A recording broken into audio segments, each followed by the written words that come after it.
Hey, what is up, guys? It's Sapnap here with another episode of Banter with Karl, of course. And today we have a very special guest. Karl, if you want to introduce them, you may go ahead. Yes, I do.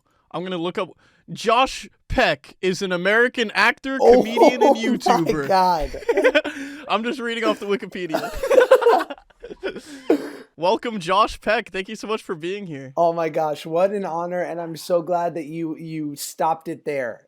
At just those things. It's a long chunk. There's a lot going on. It's You've done too a lot. long. I don't know if you knew that. It's too long, Karl. I'll say it. It's too damn long. Josh, this has been a long time coming. We've talked about getting together, doing something for like quite some time. It feels like, I don't know, but yeah, it's really good to have you. Is this your first time talking to Sapnap? This might be, right? No, yeah, this is. You know, Sapnap and I go back. But no, That's awesome. It is, and you're right, Karl. We've been like orbiting each other. Like I feel like from afar, we've been like I've been like, I'm a fan, and you're like, I too am a fan. And then we were sort of like, one day gravity will bring us together, and here we are. Yeah, I missed your podcast by literally one day when I was in LA, which is very unfortunate, but that's okay because now we're here together on my podcast, so I get to win. But you were here, you do win. But you were here, what were you in LA for? I saw you at a fancy premiere. Yeah, okay. So I recently went to LA to go to the premiere for the Chip and Dale movie, which was Solid. crazy. That's my first movie premiere ever. John, I was about to ask if you go to movie premieres. You've literally probably had movie premieres for yourself. What is your first movie premiere? That's what I want to know.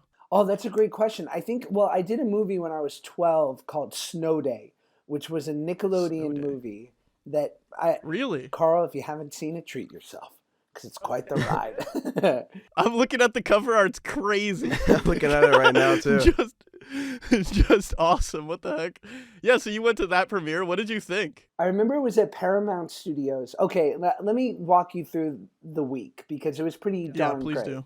So, mind you, up until this point, right, till I got this movie, I was 12 years old, doing stand-up comedy at 12 in New York City, and going to, like, performing arts high school. But I was, like, this, like, gutter rat kid who, like, would tell jokes tell jokes on the corner. Like, I was nothing. Yeah.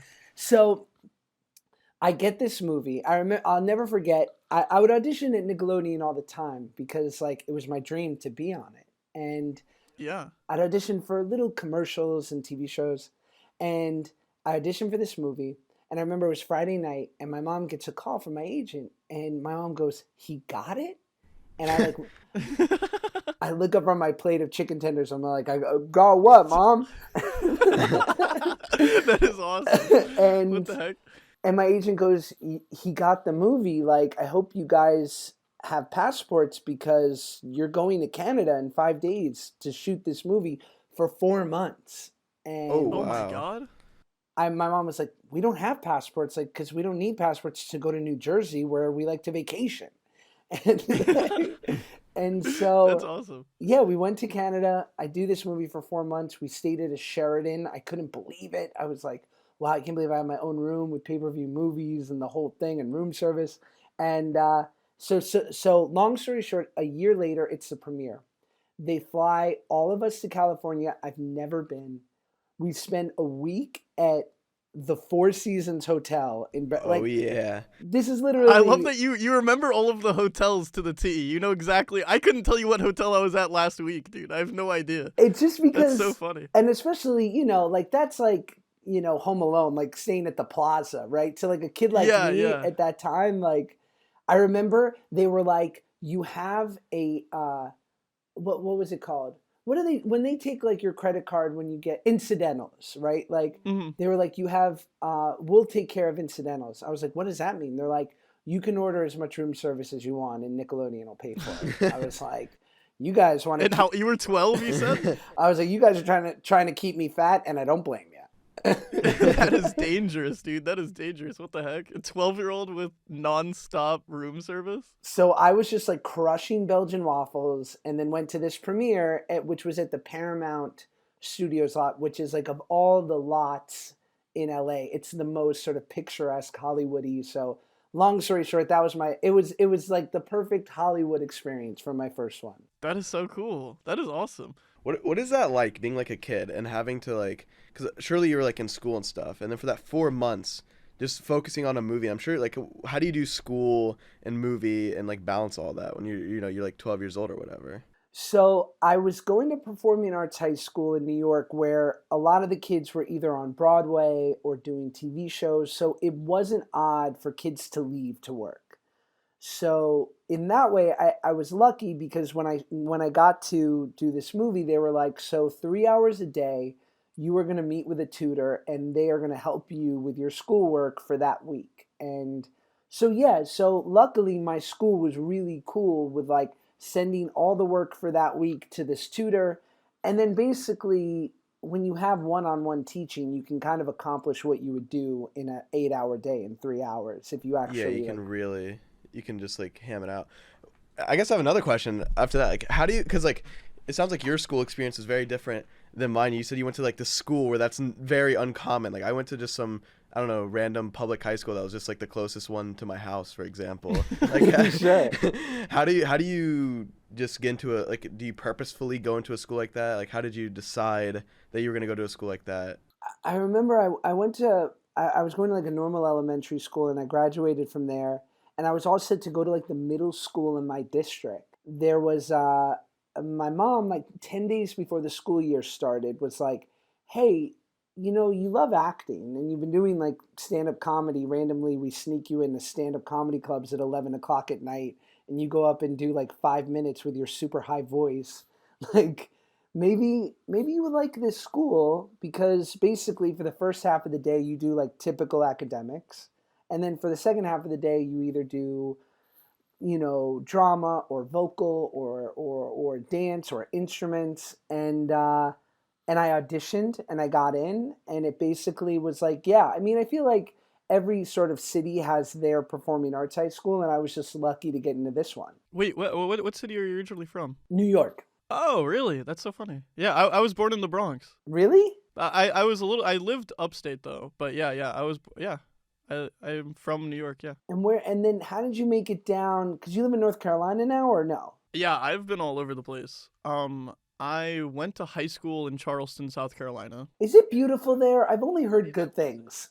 Charleston is gorgeous, dude. Charleston is gorgeous. And like it really is like if you don't know what southern food is, you got to go to Charleston and have like shrimp and grits. I will say right before I went to this LA trip, me and Sapnap took a car, drove down from North Carolina to Florida where he lives.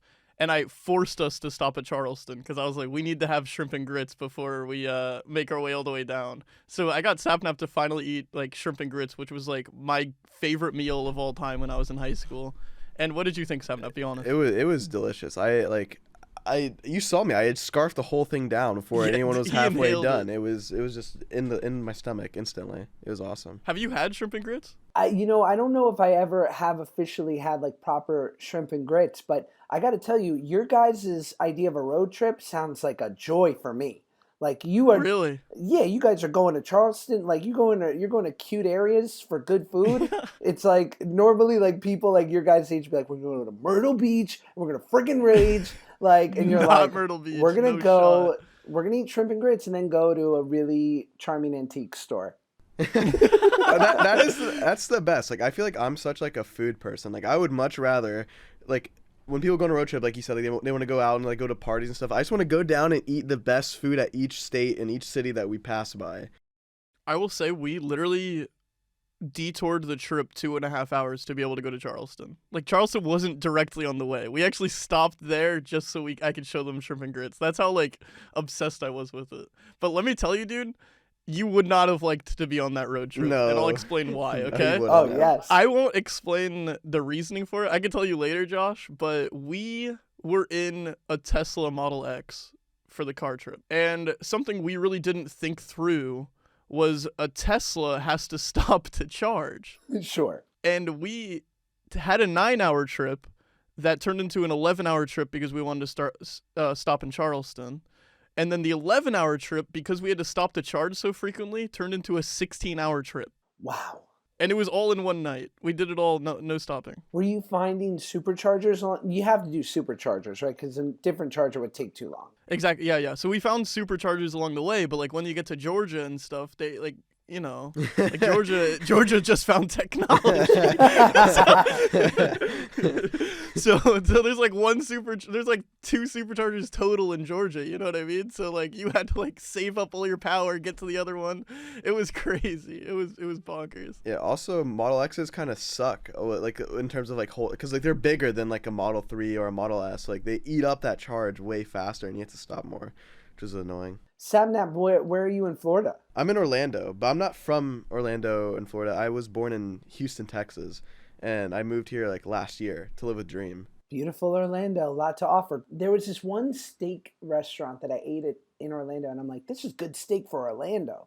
Anyway, The Rainforest Cafe? Yeah, probably. It was a Cracker Barrel. I love the Rainforest Cafe. Yeah, you just stopped at a Cracker Barrel on an exit or something. I took Carl, which I can now say it was not a Mexican restaurant, because on our last podcast I was telling how before we went on the road trip I was explaining to Carl I wanted to take him somewhere, but we didn't want to like give hints to where we were going because it got released while we're on the road trip. But I took Carl to like the #1 sushi spot I've ever eaten at ever, and I don't know if Carl can speak on it, but it was really, really good.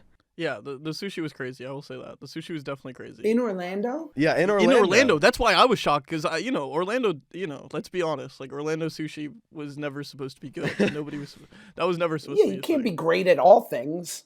No. They have Disney. They can't also have sushi. That's messed up. But I'll stand by. And Josh, I'm assuming, are you a sushi guy? Yeah, I love it. Love it. From my experience, New York has the best sushi. You know, I have not. I believe it, but I think Los Angeles could easily be right there, if not better. There's a world, but every single time I go to LA, I tell somebody, please show me your favorite sushi spot.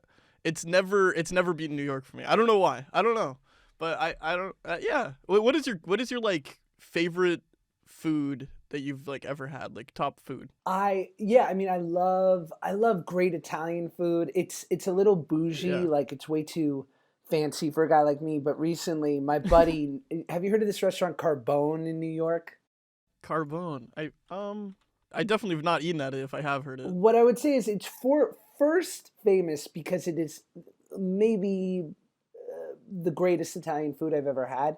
Secondly, really? Because it's so good and cool, it happens to be like incredibly sceney, and I feel like if I'm not like, married to Justin Bieber, I shouldn't even be there.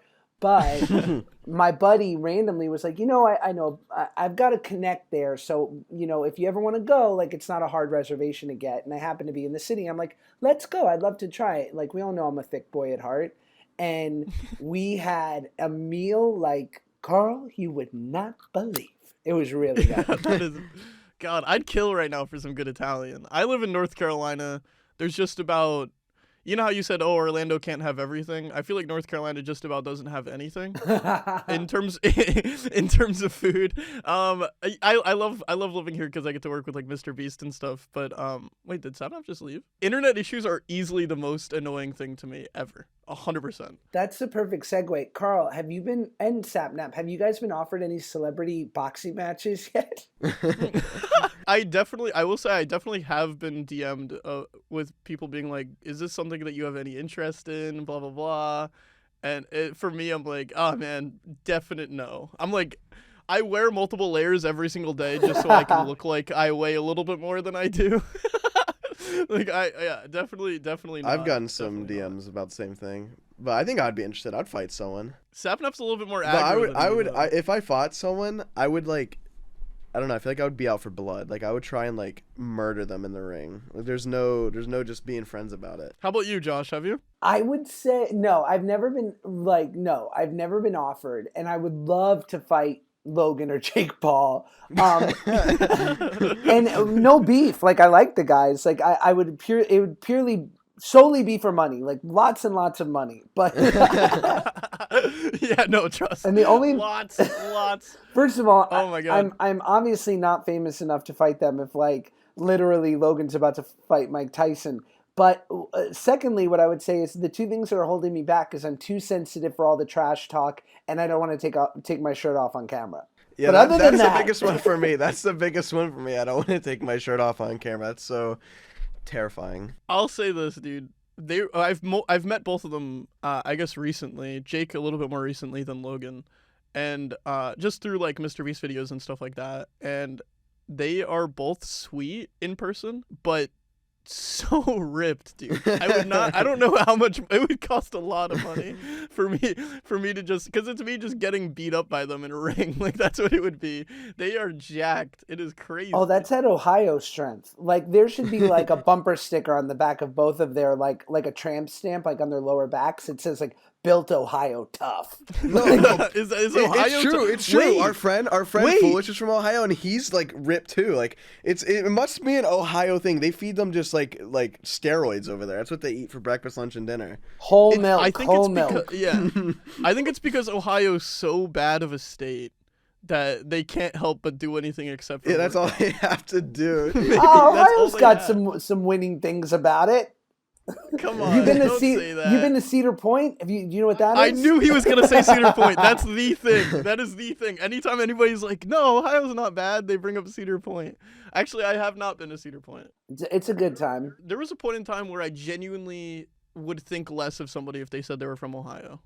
Fascinating. Any other states you have a vendetta against? Honestly, I'm going to say this, and it's going to upset Sapnap. Texas. No. For a little bit there, because I've met a few Texans in a row that were really that stereotypical, everything's bigger here, like, we're better, like, you know what I mean? And I'm like, I get it, bro. Like, it's funny because, like, I feel like I'm from New York, and everybody from New York, you'll know they're from New York because they'll tell you in the first 15 minutes of talking to you.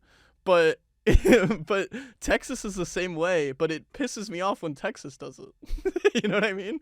Yeah, I think there's something annoying about every state, and I also find there's something annoying, like, no matter what, even if you're born in LA or New York or like some major city, you should always leave for a bit. Like, I'll go back to New York and I'll be with friends who like never left the city, and they'll literally be like, "What's good, family? Like, I'm not trying to come out of pocket right now." You know what I'm saying? I'm like, "Yo, you're to New York. Like, you needed, like, you should have gone to Arizona State. Like, you needed to get out of here for a little, at least." I feel like I got lucky to where I got to because I grew up in New York and then went to high school in Charleston and then went to college. Like, I feel like I've gone all over the place in a lot of my different turning points in my life to where I got lucky for that kind of thing.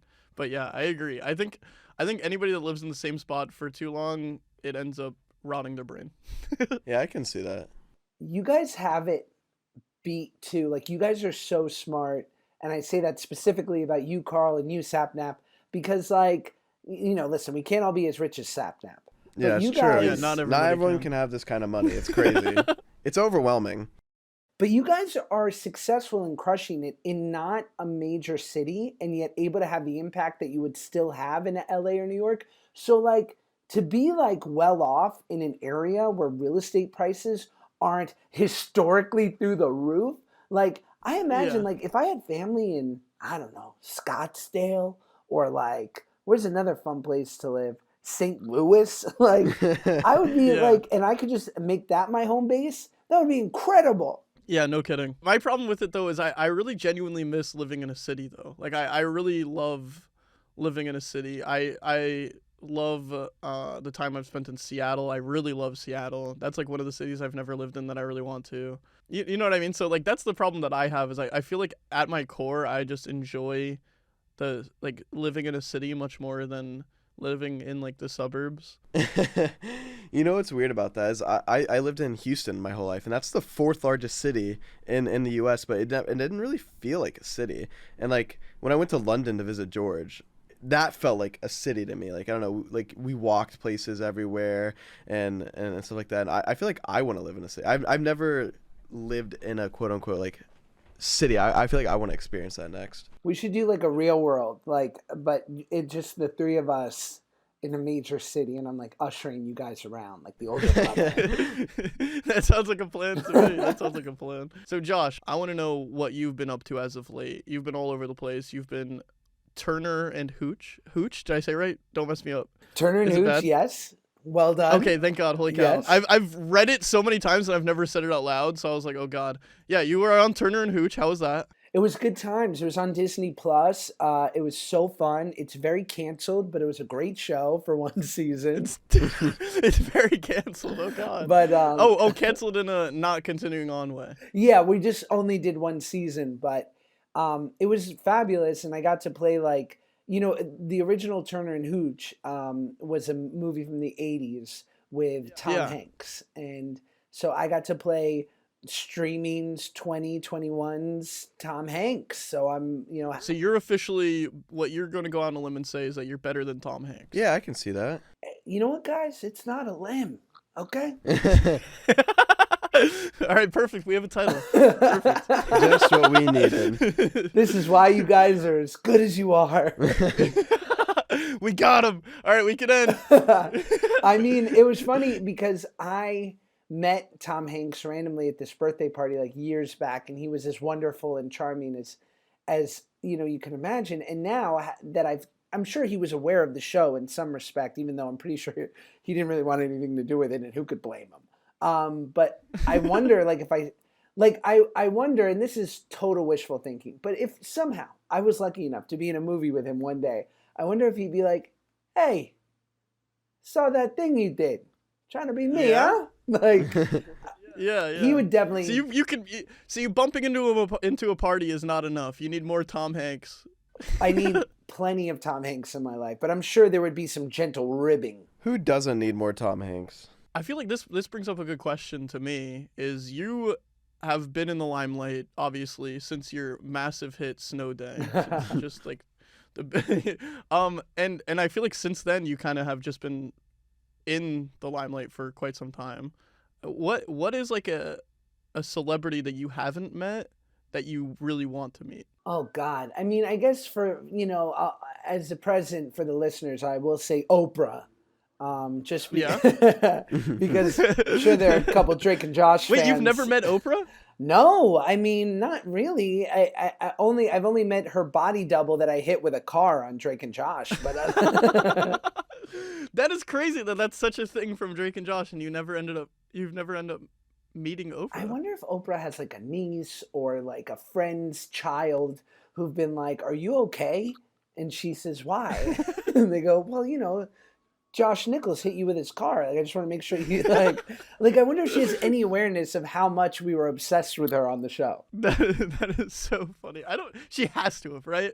Like, she had to have heard of that. I mean, granted, she's pretty darn, I imagine she's busy, but the show was certainly big enough to where like maybe over the last 15 years, she's heard a whisper of the fact that some silly kid show was constantly talking about her. That is so... No, it has to have been. It has to have happened. So Oprah's your pick? Oprah would be amazing. I'm trying to think of like someone... And this is... do you want to give me any like guidelines, Karl? Or this is just like anyone famous, no matter what? It doesn't even need to be like that famous. Like if you... Like if you're thinking like A-list celebrity, for instance, somebody that I'm dying to meet is Pendleton Ward, who's the creator of Adventure Time. And I wouldn't even consider... I don't know if he's like an A-list celebrity per se, but like he's like somebody that's like, in my opinion, like up there that is hard to reach that I would like to meet one day. You know what I mean? My hero is Pharrell. And so I think it would be cool to sit around and just ask him questions for an hour. Like if you were like, you can go to lunch with anyone and just pick their brain, it'd be Pharrell. Really? Okay. I just think like for the longest time, granted, once like Happy came out, like the last 10 years has been an explosion for Pharrell. But until then, I always sort of, when asked, like, who would you want to be like? I'm like, well, Pharrell is like the dopest dude that not the entire world had heard about, right? Like, but everyone important knew of him. He, there's no party he couldn't get into. He was rich. He was successful. And respected, but he could still kind of walk down the street. Now, of course, it's not the case, like the whole world. But yeah, I just think like I like the clothes he makes. I like the music he makes. I like that he's not always in your face. Like he picks moments where he really wants to be public, and then he kind of like goes and chills with his family. So yeah, I've always looked up to him. That's really cool. I feel like in the same way that you look at him, I look at Tyler the Creator. Oh, I thought you were gonna 'Cause say I me, think, but it's cool. It's cool. It's cool. oh, and Josh Peck. Tyler. I mean, you think Tyler the Creator? You think good old JP? No. Exactly. It's like, yeah, you can't think of one without the other. But I'll tell you right now, I don't know if I'd ever want to meet Tyler the Creator just because I'd be too nervous, I think. Yeah, really. I think I would botch it. I really think I would. But in the same way that you're talking about Pharrell, I look at Tyler because I think he's one of the best musical artists of all time, barring nothing. I think he genuinely is one of the best. I think he still hasn't peaked, basically. I think his last 3 albums have all been straight 10s to me. And then on top of that, if you think about it, he's made 2 extremely successful clothing lines, one being Odd Future and then now Golf. He's really what I look to as like he doesn't just do one thing really well, he does so many different things really well, and it's something that I aspire to want to do. I think you make a great point. I think, he's so impressive. And I only got hip, I remember I watched Tyler the Creator's NPR Tiny Desk. Because until that moment, I remember I had like a very boomer opinion of him, which was like, yeah, I know he's cool and all, but like, where are the hits? Like, where are the hits? And friends would always be you're missing it. Like, it's the whole album's an experience. Like, it's bigger than just one song. And then I saw him on Tiny Desk, and I was like, I get it. And yeah, he's sick. Yeah, he's like such a visionary to me. I think so. What Sapnap, you? I was trying to think of a celebrity, but I feel like I was always more of like a sports person. So I feel like I was gonna say an athlete's a celebrity. Yeah, okay. Because I was thinking like musician or like actor or something. But I guess like I would have to choose an athlete. And I feel like I would choose probably Hakeem Olajuwon because I just think he's so cool. He's like the best Rockets player. I don't even know what sport that is. That's basketball. That's the best basketball? Rockets player of all time. I don't know. He's just so cool. So awesome. I don't know. Got us our only championships we have. So, and I'm a huge Rockets fan. So that would be my pick. I wish I could talk more, but he was just really good at basketball. Would you wanna 1v1 him? Oh God, he would destroy me. But I would do it. It would be fun. Yeah. Actually, I don't know. He's pretty old now. He's probably like in his 60s, bro. No. I mean, he is 7 foot tall, which gives him a slight advantage. I feel like the best Houston Rockets player in his 60s is still better than you at basketball. I think that's a safe assessment. I feel like he could be 80 probably and still have a fighting chance. I would like to see like a game of horse between you and Hakeem Olajuwon. Sapnap. Oh, that's where he would for sure kill me. I was thinking maybe I have a shot because he's 59, so like maybe he can't run for very long. He's probably you just get a dirty foul on him early on, break his hip or something. Just like give him a little jab in the hip. He can't run anymore, and then I win. That's beautiful. That's really beautiful that you'd want to take out your celebrity that you want to meet. A Texas icon. Take them out of the game. Yeah, an absolute Texas icon. But hey, you know what none of these guys have done, or maybe they have and I just didn't know, is release a book just like the more famous than any of those people Josh Peck has recently. Josh, talk to us about your book. It's called Happy People Are Annoying by Josh Peck, by the way. A 5 out of 5 in Target reviews. Not bad. I'm pretty sure my mom was the sole reviewer on the Target website, but nevertheless. On Target's website. Yeah, I wrote a book. It's called Happy People Are Annoying, and it's basically my whole life. It's the most millennial thing I could ever do, which is to think I could write a memoir at 35. But but more so it was like I knew I wanted to write something that was like for people like us, right? Like my age and younger, people that are going through life, navigating, sort of that first chapter, that first quarter of your life in theory. And I feel like most memoirs or self-help books are written by people who feel like they're at the finish line. And I wanted to write one from like the perspective of someone who's still in the fight. And someone who's accomplished some things and learned a lot of things and also totally face planted and like give you my perspective, a little bit of my sort of theory on how the best way is to go about things. And, it's a good recon from the front lines. Like I'm just a couple years older. So here's what I've experienced from the halfway point. And if I can be of any help to you, great. If not, there's just some good stories in it. That's really cool. I feel like a lot of people don't like think about it like that, but I think it is really, really interesting because I will say, at least from my experience, I don't have any guidance for anything I've ever done. I feel like a lot of the things that we do and a lot of things that you did or have done and still do in general is like very front lines. Nobody's done a lot of it. You know what I mean? Or at least like if anybody's done it before, it hasn't been long enough to where somebody has like a guidebook for it. You know what I mean? Like nobody's really telling me what to do. Nobody was telling me, oh, like, everybody's locked in their house, capitalize, you better stream as much as possible. You know what I mean? It's just something that we kind of, you just like have to like kind of like learn all that kind of stuff on your own. And I think that, yeah, you writing a book like that is really, really cool to me. I think that's awesome. I appreciate it. And I think that, yeah, guys like you who are incredibly successful, the both of you, I would imagine you go through something similar, which is we all want to look up to the people who have a lot of success in these areas and feel like, oh, if only I had that, then I'd be all better. Or then sort of like the challenges of life wouldn't plague me. Like I would level up out of it.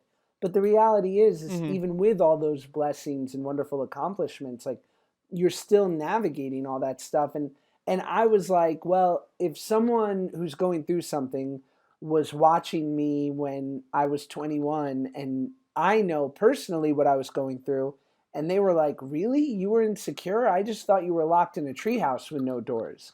And I'm like, no, I actually was dealing with some tough, inner battles. I feel like that hopefully can give people a little bit of permission to feel okay about what they're going through. Yeah, I think that's something that also is like, I don't think a lot of people that are in, at least I can only speak from my experiences, obviously, right? So like for me, when I talk about it, I'm talking about like in the industries I'm in, like whether that be just content creation as a whole or that, right? But I feel like it's very lacking how many people actually talk about like conflicts that they go through inside of the content creation world. You know what I mean? And I think a lot of people don't really talk about that. I think whenever stuff happens, if somebody like, is going through a rough spot, then people DM them on the side and tell them, hey, it'll be okay. But there's not really much going out like publicly, like talking about that kind of stuff. And I think it's interesting. Because we only want to show our curated life on social media. Like we always show us at the table with like the big bottle of champagne Saturday night. We never show us wrapped around the toilet bowl Sunday morning looking demoralized. Like, just to be clear, Sapnap has the biggest bottle of champagne in that picture. That is true. Because he's so rich. All right, I have a question. How many pages is the book? I think no, hold on. This is gonna segue into something else. Okay, all right. I think it's about 250. How do you write 250 pages? Because whenever I was gonna make fun of him. This is a good question. I couldn't write one page without being like, oh my god, this is terrible. I hate this. How do you put down 250 pages worth of words and make it make sense? Oh my gosh, it's so boring, the answer, which is like what we know. It's like brick by brick, like you do a little bit a day and then you really outline it because like we all want to believe that writing and everything else, like we watch like the great athletes, right? We watch a young Hakeem Olajuwon, Yes. Like, just get bodied by Sapnap. We watch get dunked on and scoring 45 points as young Sapnap's eating Dunkaroos in his living room, dreaming of what could be. And that's incredible to watch. What's boring to watch is probably the 500 free throws he did the day before and the day before that, and the tens of thousands of hours of nuance and hard work that went into it. And similarly, like we see writing in movies, right? It's like some, troubled, writer drinks a bunch of cheap wine and goes to a cabin and sits in front of his typewriter, and then finally he gets inspired and he types out the whole book and the sun's coming up and he's like draped over his typewriter and he's just finished 300 pages. Like it is not cute like that. It's like literally writing an outline for 3 months and really like making that bulletproof. And then spending the next 9 months like writing stuff and sending it to people and them telling you why it's good or why it sucks. And yeah, it's just, it's brick by brick. It's a little bit every day. How many?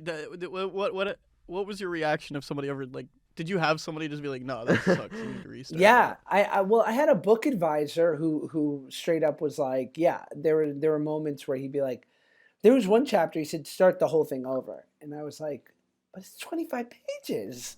He was like, start again. That is awesome. This ain't it. And then thankfully, knock wood, the book has been pretty well received universally, but there was certainly, I mean, someone spent an entire podcast ripping the book apart, and I was like, I'm gonna need this person's address. I didn't tell you yet. This is the other podcast. Yeah, this is the one? Sequel, yeah. We're gonna continue doing that. Listen, all I'm saying, Target gave it a 5, Audible.com gave it a 4.9 out of 5. So somebody at Audible... It's my lisp. It's because I had to read the book, and they have prejudice against boys with lisps. Wait, did you read the book for Audible? I did. Oh my God, so you like, if I wanted to listen to you read your book... Yeah.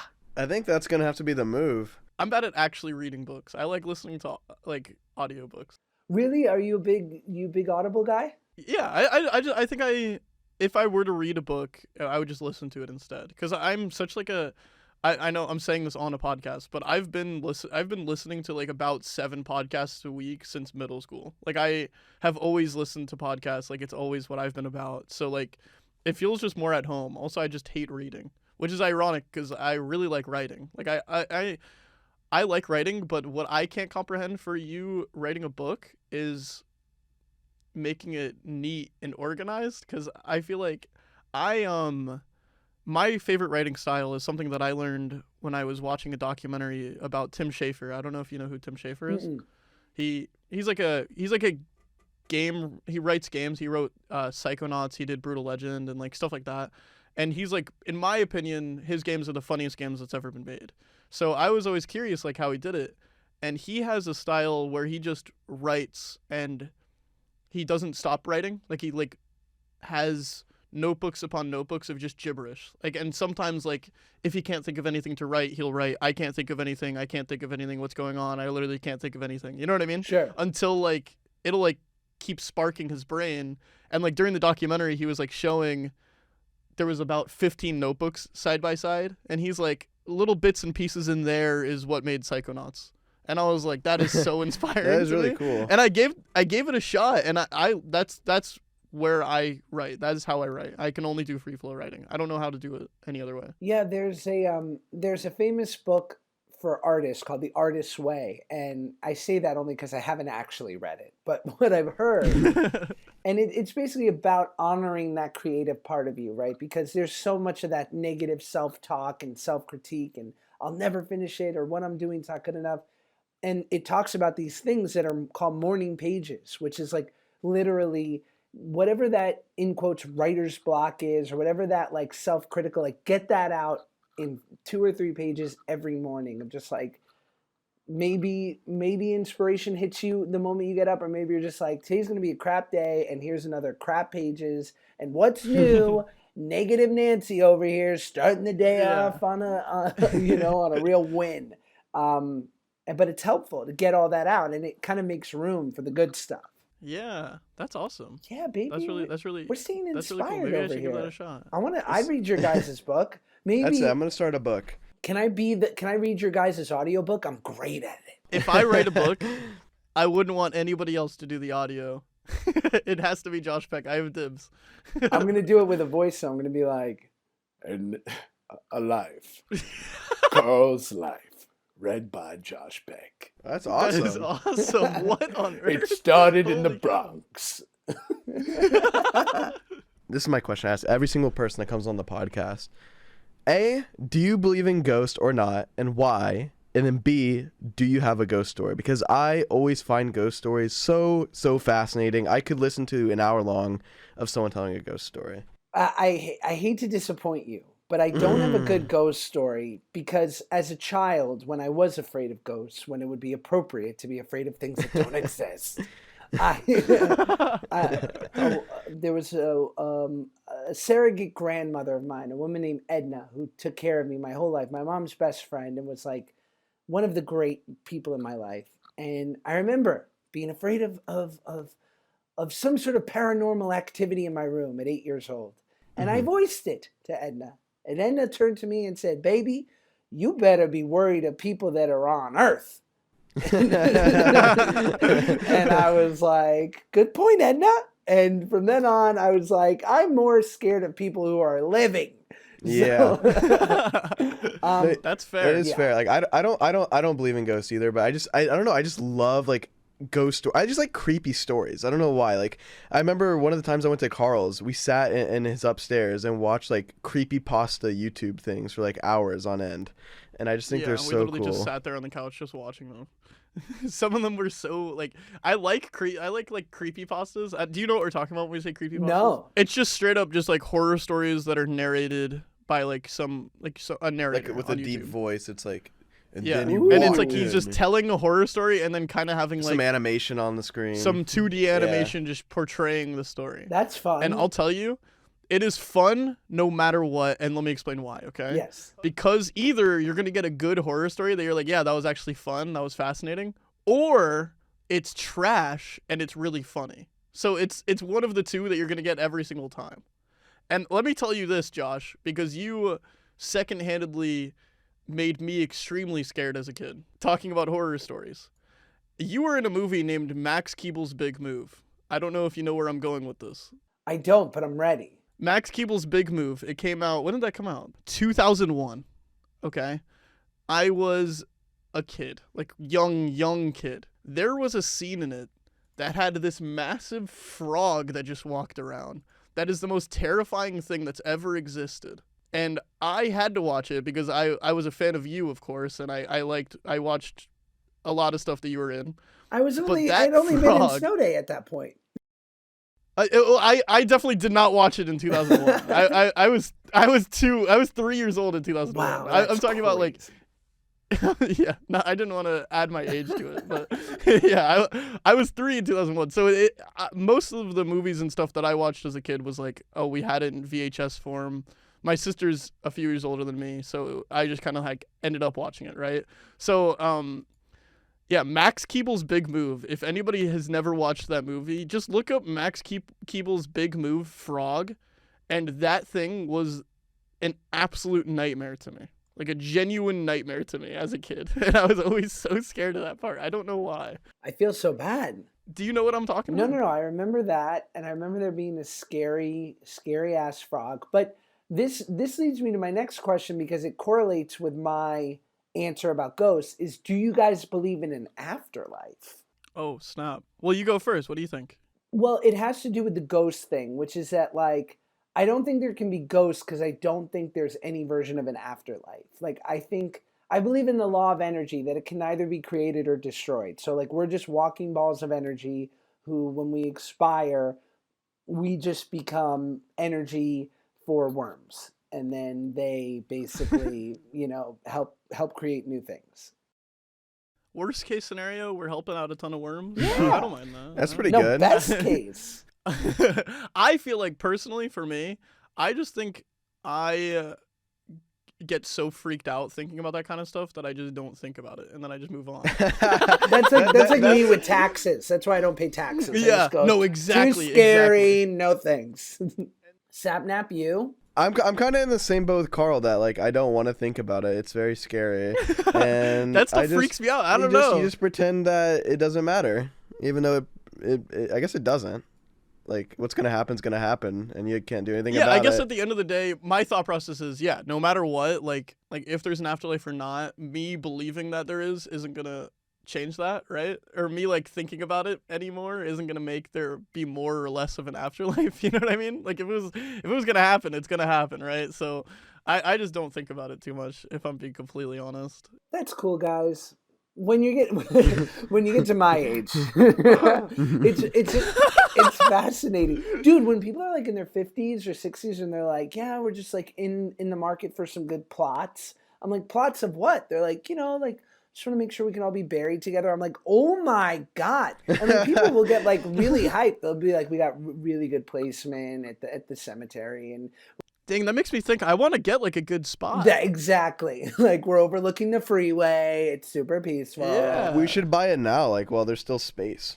You know what I mean? There's just gonna become less and less space for your grave as I time want one goes of those on. where it's like a whole like they build A like a whole like, mausoleum? structure around Yeah, it. I want that Yeah. No, you don't, maybe? Carl. Why? That's my rub with these things. It's like those things technically. I mean, you can have like a super dope tombstone that's like, I don't know, has like a small, I don't know what you're into, like a roller coaster around it or something. But like the mausoleums people are buried in those buildings, like in a cement block above the ground. So it's like Whoa. your body kind of goes to waste. Like my whole thing is like, no, back to the earth as soon as possible. Yeah, interesting. At least that's my Interesting. opinion. What do I Maybe know? maybe You should do the just get, tree like, thing. You should do the tree thing where they bury you, and then a tree grows from your dead body, and then that's like ideal. You can become a tree. That's like the idea behind it, I think. I get a tombstone that has one of those basketball hoops that you put on the back of the door. You know what I mean? That'd be pretty cool. That's not Your bad. family can can come. Whenever somebody wants to put flowers on the tombstone, they have to like shoot it. Yeah, or they have to do like a dunk. Oh, that'd be big. Maybe a scoreboard, and it just constantly ticks up. No matter what, it never resets. That'd be crazy. So you know how many people have shot a flower through the hoop? That would be bonkers. Yeah, never mind. That's what I want. And you know what reminds me of that is not what I'm about to bring up. That's a good segue. That was not bad. That's pretty good. Because now it's my turn for the Karl question. Okay. And I probably should have made you start thinking about this beforehand, so I'm kind of putting you on the spot. But I'm an absolute animation nerd. I love cartoons. Cartoons are some of my favorite pieces of media ever. What is your favorite cartoon of all time?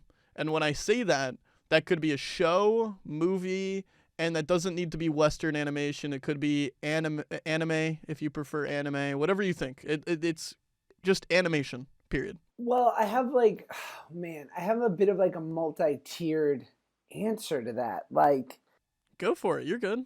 Like it not for pure enjoyment because I don't watch it. Like I watch it, but like not regularly, and it's not something I've even close to seen every episode of. Like South Park is genius. It's been genius. Yeah. Okay. For 25 years or however long it's been on. It will continue to be genius, and they're ahead, right? Like. They can literally put out, if the world shuts down on March 15th, assuming they're allowed to work, a full South Park episode about the pandemic will come out 1 month later. Like, how quickly can media comment on social events? Yeah, it is pretty crazy how quick they are with that kind of stuff. I agree. Yeah. Have you watched that doc, the 6 Days doc on South? No, what is that? It's something to the effect of like how they can make an episode in 6 days. Like a fully completed You have to watch it. It's brilliant. That's actually a good answer. So wait, why is it multi-tiered? Do you have other? Like there were certainly like fundamental things in my youth of like Beauty and the Beast or or Toy Story. Like I mean, I was like prime. Like Toy Story was what 94, 95. I was I was 10 or no, I was like 9. So that was like what? Like they're making animated movies on computers. So like certain things like that had an effect, but even like the most recent Spider-Man I thought was brilliant. Oh, Into the Spider-Verse? Unreal. That was amazing. That really was an amazing It is beautiful. movie. So you'd put Toy Story as your favorite Pixar movie? I'm gonna venture to say yeah, but I don't with a caveat of I haven't watched a lot of them over the last 20 years. That's fair. My answer, and it's so cemented, my favorite Pixar movie is definitely Ratatouille. Ratatouille is the best. Ratatouille's genius. Pixar movie I've of all seen time. that. And I love Ratatouille so much. do you know Anthony Bourdain? No. Anthony Bourdain was unfortunately passed away, but he was a brilliant, he was a chef first and foremost, but a brilliant writer, and then had a show on CNN and the Travel Channel. But he wrote a book called Kitchen Confidential, which was kind of like a look behind the curtain of what it's like in a kitchen and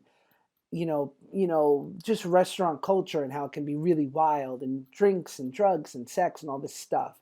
And but he always said that Ratatouille was the most accurate depiction of what a real kitchen's like. Really? Yeah. That is so interesting to me. What the heck? That's really cool. I think what Pixar does really, really well is they really do their research for everything. I think a lot of their movies, they really go in on it and they really like full full send get into it. You know what I mean? So I think that's interesting. I had heard that their process for a really long time, the reason why each movie would take like, this was maybe before the Disney acquisition, but like a movie would take 2+ years and cost 100 million, plus, was that they'd spend a year developing, and sometimes they would make a movie, or at least make they would walk a full movie down the road 3/4 of the way just to see where it didn't work and then scrap it and start again. But that the process was worthwhile because in failing, they realized they got so much closer to what would win. Yeah, that's actually amazing. Yeah. I love that. Can I put this on the pod? I would love to have you guys on my podcast, Male Models Pod. Whenever you guys are in LA, I would love it. Me and my 100%. my co-host Joe. Please, Sapnap, you too? Please, I'll be there.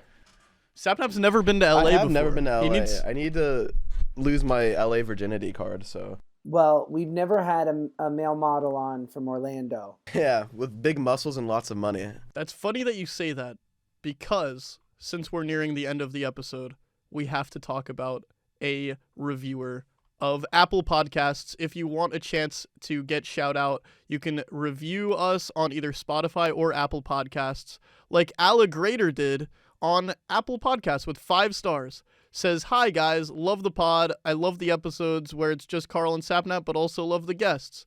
Also, Karl is muscular and Sapnap is wimpy. See you guys later." That is a actual. That is a review. That is a review that they wrote. Okay. Yeah. Oh. So ouch. If you guys want a chance, you can always review us 5 stars and let us know something, and maybe we'll read it out loud. Thank you so much, Josh. I really do appreciate it. It's finally happened. We finally came together and did something. Dude, what an honor. So happy to be here. Thank you guys. Yeah. And Josh, where can they find you? What if you have anything else you want to shout out? Yeah, just some Male Models podcast and my book, Happy People Are Annoying. And I guess Peck on Instagram. Awesome. Appreciate Thanks, it. All right, bros. thanks guys, and I'll see you guys here. I hope you listen soon. Bye.